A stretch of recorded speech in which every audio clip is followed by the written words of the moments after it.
하나님 말씀 보겠습니다. 구약성경 사무엘하 15장 24절에서 37절까지 말씀입니다.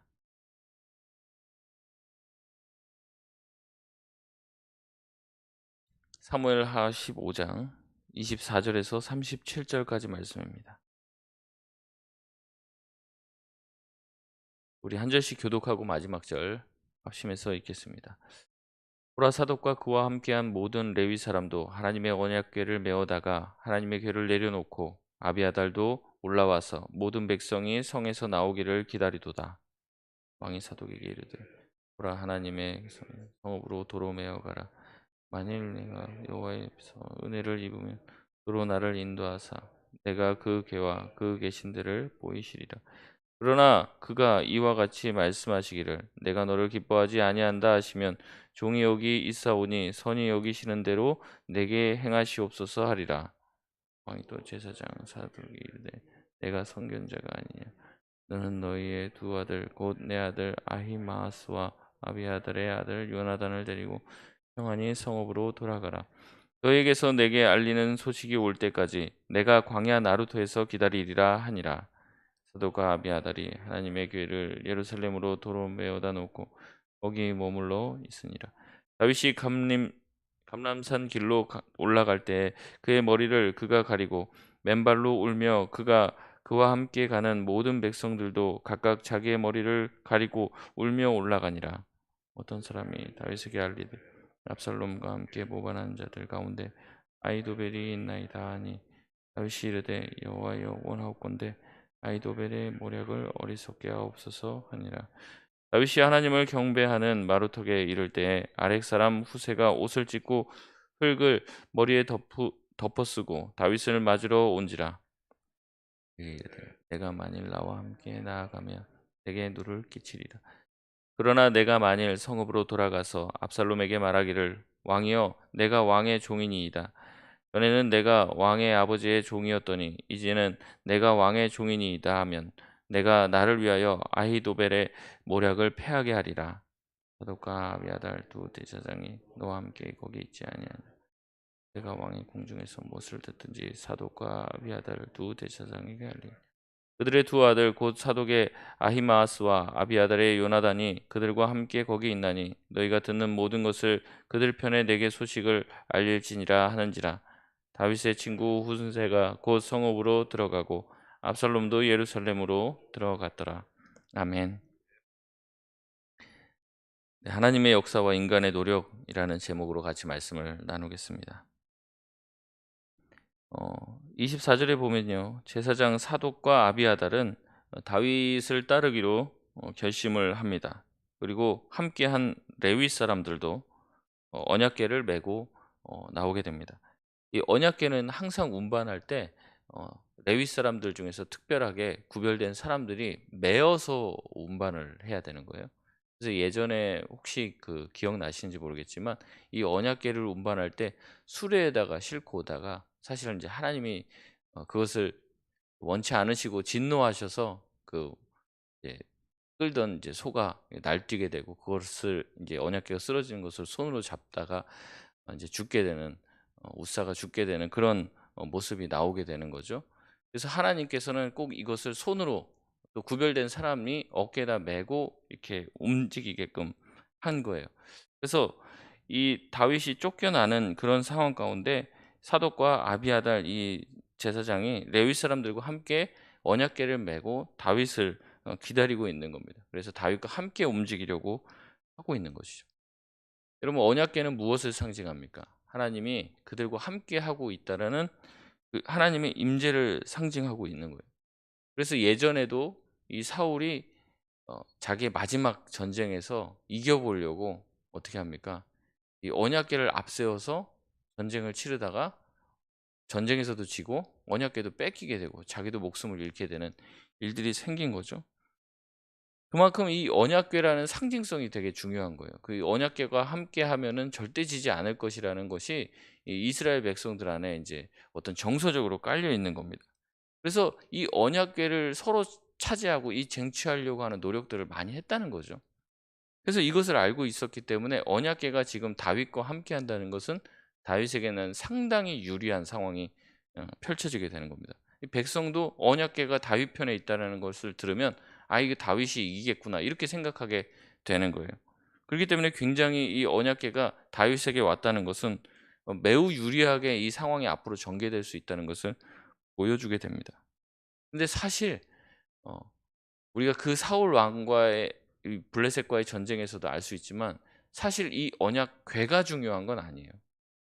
실제적으로는. 왜냐하면 궤를 들고 나갔어도 싸움에서 졌잖아요. 그리고 언약궤도 뺏겼잖아요. 여러분 궤가 중요한 것이 아니죠. 이 언약궤에서 내가 너희를 만나 주겠다. 내가 이 언약궤 사이에 임재하겠다라고 말씀하신 누가 중요한 겁니까? 하나님이 중요한 거죠. 하나님이 그 언약궤와 함께 하시겠다고 하니까 그것이 언약궤가 귀한 것이지 하나님이 함께 하시지 않으면 그 언약궤 자체적으로는 아무 능력도 없는 것이에요. 그럼에도 불구하고 이스라엘 백성들 정석 가운데는 이 언약궤, 눈에 보이는 저 언약궤가 뭔가 신비하고 신령한 능력이 있다라고 생각을 하게 되는 것이죠. 앞서 말했듯이 이것은 굉장히 다윗에게 유리한 상황입니다. 제가 다윗이면은 '아 잘됐다. 역시 하나님이 나와 함께 하시는구나. 자 가자.' 이렇게 얘기했을 텐데 다윗은 굉장히 특별하게 아주 희한한 이야기를 합니다. 25절 말씀을 보면 다윗은 뭐라고 해요? "하나님의 궤를 도로 메어 가라. 그건 나와 있을 것이 아니다. 만약 하나님께서 은혜를 주시면 도로 나를 인도하사 궤를 다시 보게 하실 것이다."라고 얘기합니다. 여기서 도로라는 말이 이제 두 번 있어요. 내가 도로 이 언약궤를 갖다 놓으면 하나님께서 나를 도로 예루살렘으로 오게 해 주실 것이라는 이런 이제 믿음의 고백이 같이 들어 있는 거예요. 다윗은 갈파하고 있었던 거예요. 이 언약궤 자체가 중요한 게 아니라 이 언약궤에서 우리를 만나 주겠다. 이 언약궤를 통해서 내가 너와 함께 하겠다라고 말씀하신 하나님이 더 중요하다는 것을 알고 있는 거예요. 그래서 뭐예요? 궤를 갖다 놔라. 하나님이 허락하시면 내가 다시 돌아갈 것이다. 다윗도 아마 알고 있었던 것 같아요. 지금 이런 모든 상황이 벌어진 것이 어떻게 보면 자기가 밧세바의 간음 사건을 통해서 하나님이 자기에게 말씀하신 이 나단 선지자를 통해서 말씀하신 예언의 성취가 이루어진 것 아닌가. 자기가 지금 형벌을 받고 있다고 생각을 한 거죠. 형벌을 받고 있는 이 죄인이 어떻게 감히 이 하나님의 궤를 들고 갈 수 있겠냐. 갖다 놔라. 하나님이 허락하시고 하나님이 용서하시고 하나님이 나를 다시 왕으로서 세워주시길 원하신다면 내가 다시 돌아오게 될 것이다. 이 궤 자체를 내가 가지고 있는다고 승리하게 되는 게 아니라 뭐예요? 이 하나님이 자기를 움직이셔야지 된다. 하나님이 나를 풀어주셔야지 이 문제가 풀린다라는 생각을 가지고 있는 것입니다. 눈에 보이는 이 언약궤에 집중한 것이 아니라 눈에 보이지 않는 하나님이 그 뒤에서 일하고 계시다는 것을 알고 있는 것이죠. 여러분 우리는 얼마나 보이는 것에 현혹이 됩니까? 눈에 보이는 것이 우리의 마음을 사로잡을 때가 너무 많아요.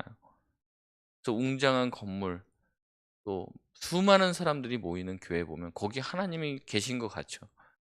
근데 사람들이 별로 없고 건물도 그렇게 어 좋지 않으면 거기는 하나님이 없는 것 같은 느낌을 많이 받습니다. 여러분 세상은 어때요? 규모로 승부하죠. 큰 백화점에 있고 큰 마트는 다 제품이 다 좋은 것 같아요. 싸고 질 좋은 것 같은 느낌을 막 준다는 거죠. 그런데 하나님의 방법은 항상 반대였습니다. 예수님이 이 땅에 오셔 갖고 수많은 제자를 남긴 게 아니에요. 딱 12 명의 제자. 이 소수 정예를 훈련시킨 거죠. 그리고 이 12 명이 변화되어 세상을 바꾼 것 아닙니까? 여러분 우리는 눈에 보이는 것에만 현혹되면 안 돼요. 그 눈에 보이는 것 이면에서 역사하시는 하나님이 계시다는 것을 알고 그 하나님을 영의 눈으로 볼 수 있어야지 된다는 거죠. 그래서 이 엘리사가 아람 군대가 막 밀려오고 그래서 인제 "우리 어떻게 되냐. 다 죽는다."라고 했을 때 "야 네 눈에는 하나님의 불말과 불병거가 보이지 않느냐." "아니 어디 보이는데요?"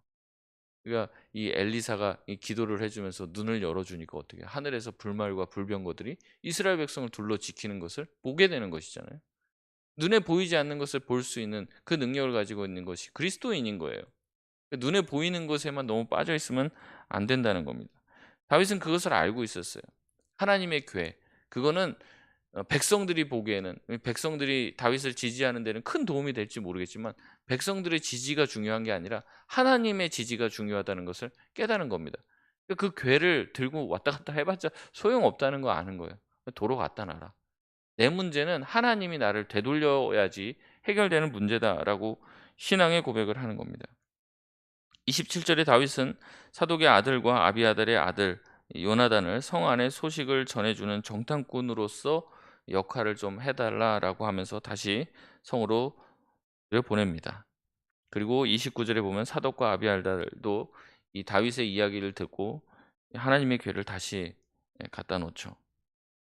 다윗의 피난 행렬은 굉장히 비참했습니다. 30절에 보면은 부끄러워서 얼굴을 가렸다고 얘기하고 왕이 맨발로 울면서 도망갔다라고 이야기를 하고 있어요. 그리고 백성들도 같이 머리를 가리고, 이 창피하다는 얘기죠. 수치를 당했다는 거. 자기 아들한테 죽임을 당할까 봐 이 공개적으로 망신을 당하면서 도망가는 이 왕의 모습을 보면서 다들 수치스러워 머리를 가리고 울면서 올라갔다고 얘기합니다. 그럴 때 또 이런 소식이 들리게 됩니다. 아히도벨이 등장하는 거죠. 31절에 보면 어떤 사람이 다윗에게 이제 알려줘요. 압살롬과 함께 모반한 사람들 가운데 아히도벨이 있다. 여러분, 아히도벨 기억나시죠? 누굽니까? 다윗의 모사. 다윗의 아주 그 전술과 전략을 이렇게 지도했던 그런 아히도벨이에요. 근데 이 아히도벨이 다윗의 모사이면서 동시에 누구라고 그랬습니까? 바세바의 할아버지라고 말씀드렸죠. 그래서 이 모든 일에 대해서 이제 마음에 분을 품고 있었고, 이 압살롬이 이제 어떻게 합니까? 이제 자기에게 어, 설득을 자기를 설득시켜서 자기와 함께 반란을 어, 일으키게 된 것이에요.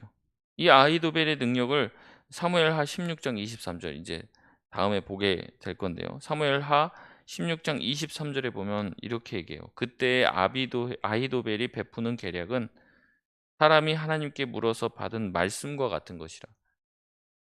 아히도벨의 모든 계략은 다윗에게나 압살롬에게나 그와 같이 여겨졌더라.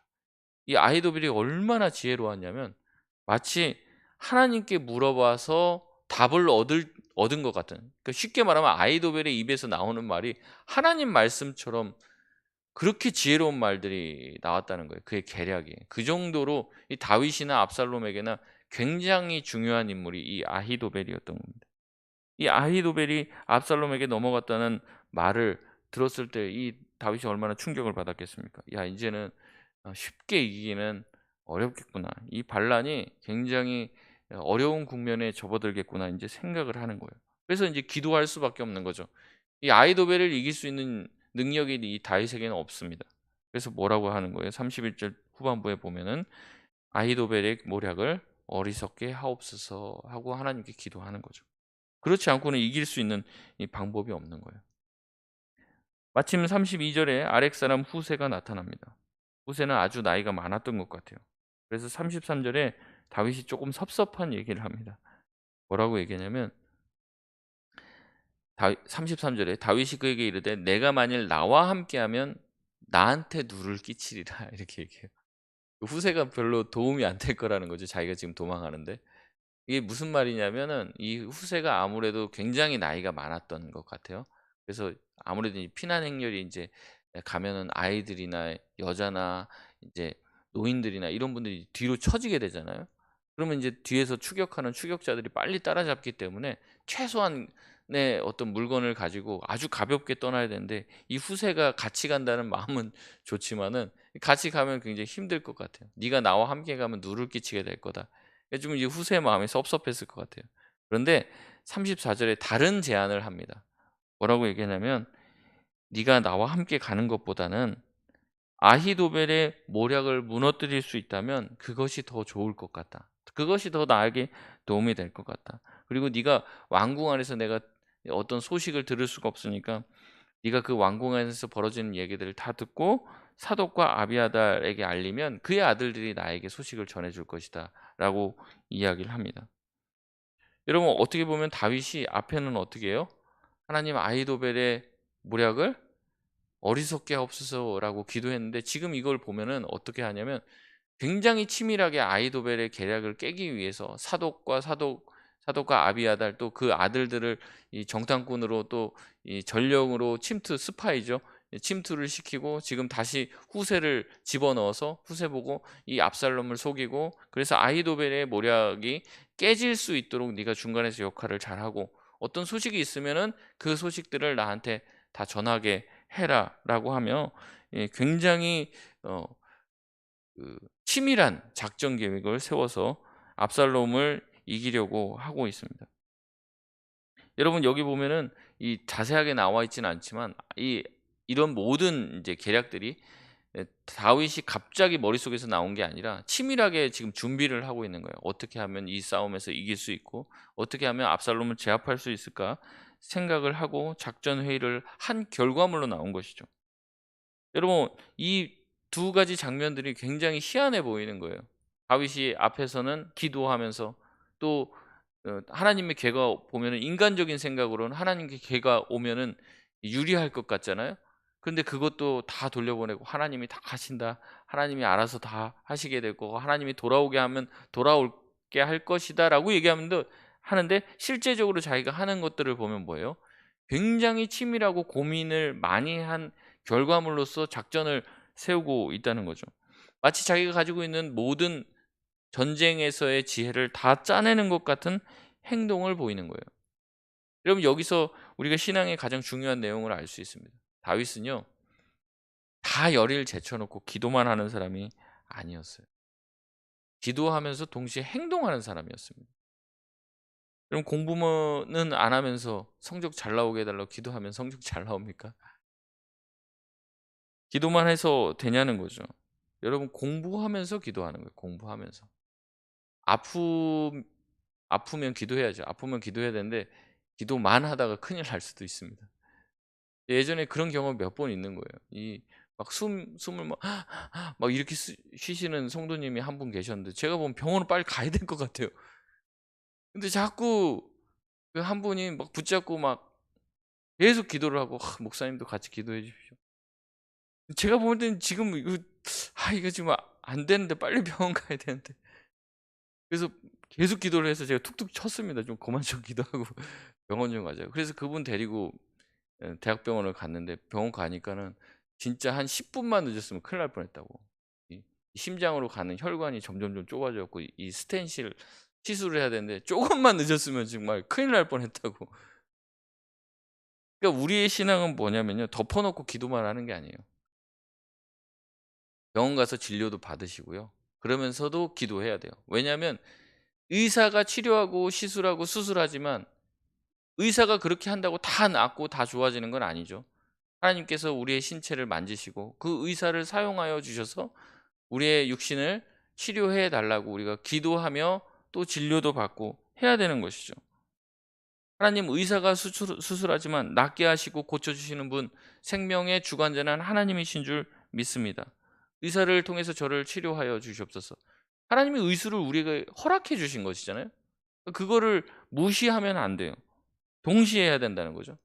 제가 이 내용으로 조금 예화 같은 게 없나 찾아보려고 검색을 해봤더니 어떤 목사님이 이런 얘기를 하더라고요. 옛날에 어떤 마부가 있었는데 아주 믿음 좋은 마부예요. 그래서 마차를 이렇게 운전을 하고 가는데 이 마차 바퀴가 이 진흙탕에 빠졌습니다. 그러니까 이 마부가 기도를 했어요. 하나님, 천군 천사를 보내주셔서 이 마차 바퀴가 빠진 것을 빨리 빠져나오게 해 주십시오. 기도하면 될 줄 알고. 그 기도했더니 갑자기 천사가 나타나 뒤통수 치면서 "밀면서 기도해라." 그렇게 얘기했다는 거예요. 그 예화가 있더라고요. 사실 이게 아까 딱 왔는데 교회 왔는데 보통 이렇게 오면은 이제 목사님 더 일찍 오셔 갖고 이제 찬양도 틀어 놓으시고 하시는데 그 찬양 소리가 안 들리고 그래서 제가 혹시 마음이 불안해서 올라가 봤더니 이게 지금 안 켜지고 뭐 소리가 안 나고 지금 몇 번째 지금 이걸 다시 하고 있는데 건드린 것도 없는데 그래서 제가 고민이 되더라고요. '아 여기서 오늘 마이크 없이 육성으로 설교할 수도 있겠구나.' 마음에 인제 각오를 하고 물 한 잔 하고 인제 예 이렇게 올라가고 저희가 할 수 있는 걸 막 이렇게 했어요. 그래서 아마 여러분 오셔 갖고 조금 '이거 오늘 소리가 좀 이상하고 막 들쭉날쭉하고 뭐가 그랬다.' 이렇게 생각하셨을 수도 있습니다. 저도 막 분주하게 인제 '어떻게 하면 이게 좀 잘 될까?' 또 많지는 않지만 또 우리가 이 새벽기도 방송을 하니까요. 그래도 한 6-7 분이 들어와서 항상 들으시더라고요 같이. 우리 좀 멀리 계신 성도님이라든지 들으시는 것 같아요. 그래서 그분들 뭐 한 영혼이 천하보다 귀하지 않습니까? 그분들을 위해서라도 또 목사님 방송도 해야 되는데 또 듣는 성도님들 계시는데 막 이러시는 거예요.